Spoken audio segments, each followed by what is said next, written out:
Are you a trader? Do you want to learn how to turn your trading into an actual business? Then you're going to want to watch this video because there are big tax savings for those of you that turn your trading account into an active business account. All right, let's get started. Okay, so what is this thing about trading and turning it into a business? What it really means is actually creating a business structure around your trading account. Now, there's a lot of important reasons why you should actually hold your brokerage account if you have a stock account in a business entity. Two of those primary reasons being that you need asset protection for that account, and you should have anonymity because we live in a highly litigious society. And the last thing I would want to see happen is that someone sues you because you default on a lease agreement. Maybe you're involved in a car accident. Maybe it's an employee lawsuit. We can just go through the list. But you get sued, and then the next thing you'll find out is that that trading account you have, your investment account, your creditor is going after it, they're garnishing it, and they're taking all your funds from you.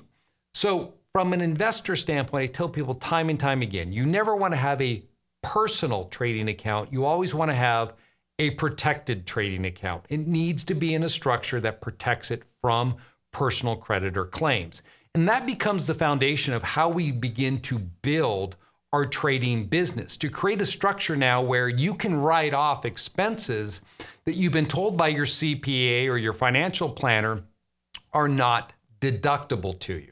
So let me just show you exactly what I'm referring to here and why turning your trading into an actual business can make a lot of tax sense when you look at it holistically.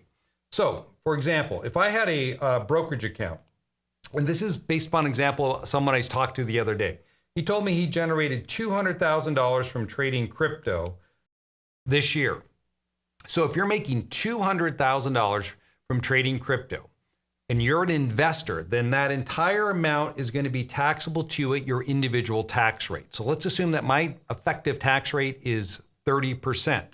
Then 30% of $200,000 means I'm going to pay $60,000 in taxes on my $200K in earnings from my crypto trading, which would then leave me with $140,000 remaining.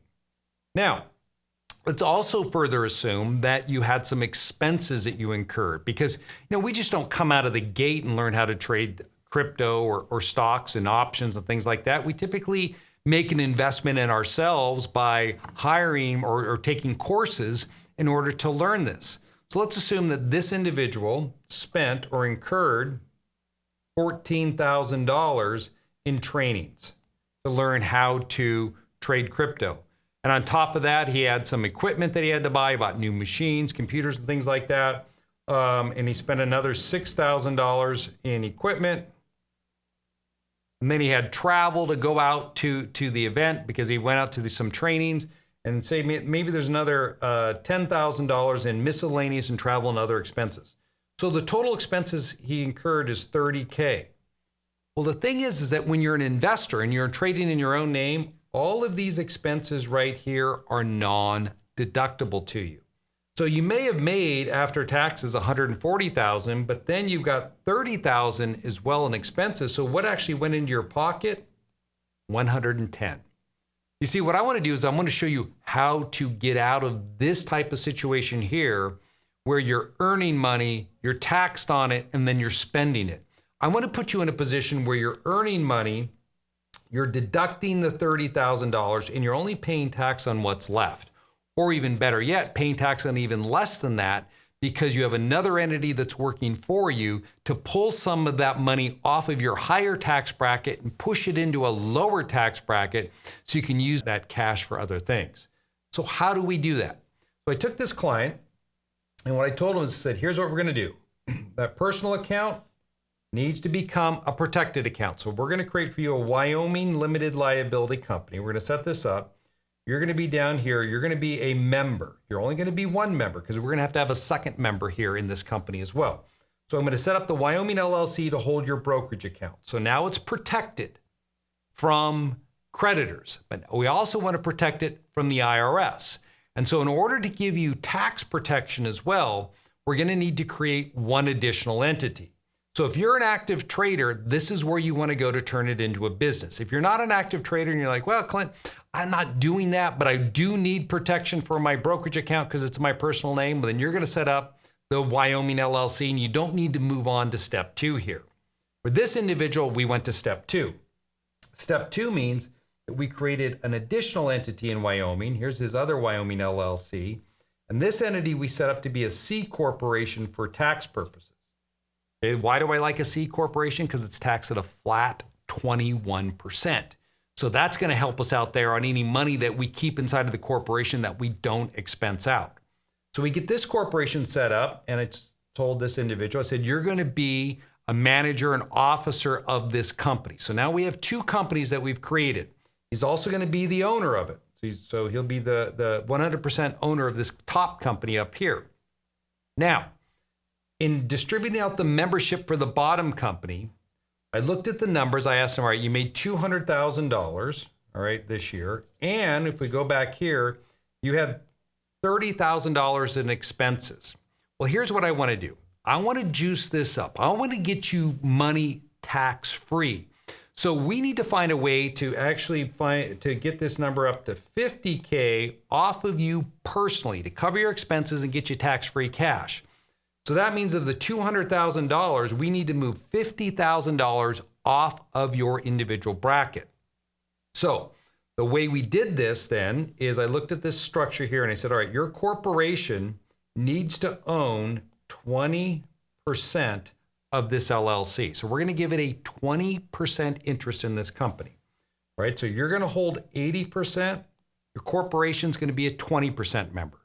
So we set the LLC up and it's going to be taxed as a partnership for federal tax purposes with the corporation as a 20% member and the client as an 80% member. Okay, great. So we got the structure in place. Now it's laid out, but there's another step we need to take.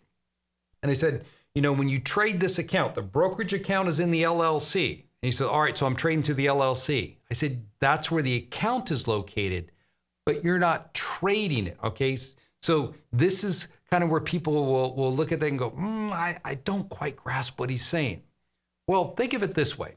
If I hired someone to trade my account that's in an LLC and I'm paying them to make these trades, they're getting paid off the trades that I'm making, they're not a member or manager of my LLC, are they? They have their own company, right, that's making these trades, and they're getting paid, but it's still my account that they're getting paid off of.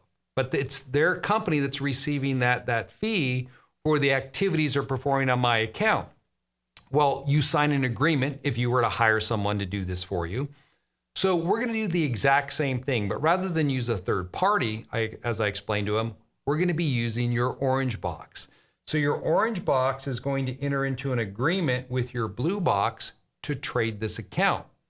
But the way it's going to be compensated for trading your account is 1 part flat fee and the rest 20% of the profits.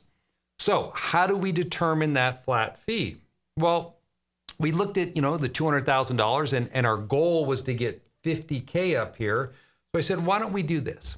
We're going to have your corporation charge a flat fee of $1,500 a month. So that means each month you have to write a check to this corporation for $1,500. So we lock that in, sign the agreement. Now all the trading, he makes all the decisions here on behalf of the LLC because we have that agreement in place. So that's where this entity up here, the orange box, is the one that is directing the trades. That's what legitimizes this fee we're paying it. It's not him any longer. It's his other entity that's doing it. So when we started looking at the numbers, here's what I showed him that we're going to do for him. And if he keeps doing what he's doing, like I showed you earlier, as an investor, he makes $200,000. He's taxed at 30% on that. That leaves him with $60,000 in taxes or $140,000 left over in his pocket, minus the $30,000 in expenses that he had. So we had $110K. Now, if we go with the corporation business structure and turn him into a business trader, when he makes $200,000 from his trading activity, we're paying the corporation $1,500 a month, okay, per that agreement. So right away, his corporation earns $18,000. So that's a deduction to that $200K because that money was paid to the corporation as a guaranteed payment. So now we have $182,000 remaining, all right, that would be flowing down to the partners. So this money right here went to the corp. Now the 182, that gets split amongst the partners. And I said we decided that the corporation is going to have 20%, he was going to have 80%. So 20% of $182,000 is about $36,000. So now we're going to take 36 here, and that's going to leave him down here with, what's that, 146,000, something like that. That's about right, I think. So he's going to have 146 down in his own name that he'll pay tax on, but this 36 here gets allocated up to the corp. So now what we've done is we've moved $18,000 in a management fee, plus we moved $36,000 based upon its 20% ownership. So this put $36K up there. This management fee put $18,000 up there. So the total we have up here now is not 50, but 54,000. Now, what are we going to do with that 54,000? Well, let's go back here to what we had before. Remember, he had $30,000 in expenses that he's incurring. So now what I'm going to do is I'm going to run those expenses up here through the business. See, now they become deductible. When they were in his own name as an investor, he couldn't write them off. But now we're running them through a C corporation. The corporation has profits of $54,000. It has expenses of $30K to run the business. So now we've just dropped the taxable income in the corporation down to only $24K because we're able to write it off. Remember that, what I told you earlier? Earn, spend, tax. We haven't even got to the tax portion yet. We're only talking about the spending. So we're spending with pre-tax dollars here. So now I have 24,000 left over. If I did nothing, that 24,000 would be taxed at 21%. Okay, so taxable at 21%, you would pay what? $4,000 in taxes on that money? But we can do better, right? Why don't we find ways to expense this out? So if you look at one of my videos on my channel, I talk about a huge tax savings. I'll put a link down below. It's about how you rent your house out to your business for meetings. So let's assume that we run some business meetings in his house and we move out $20,000 to him over the course of the year under the Augusta rule, Section 280A. So if we pull $20,000 out of his business, that's a deduction to his business. So there's another deduction there. So this money here is tax-free to him. So let's do this. Let's go back over here to my numbers. And we just pulled out $20K to him through the Augusta rule out of his corporation and reduced that down to only $4,000 left in the company. So the company now, if it had $4,000 in profit, and we could expense that out as well, maybe medical reimbursement. Heck, let's just do that. Let's just take that out as a medical reimbursement. We got medical reimbursement. We're going to pull off that company because my employer's medical care doesn't cover everything. So I take that money out.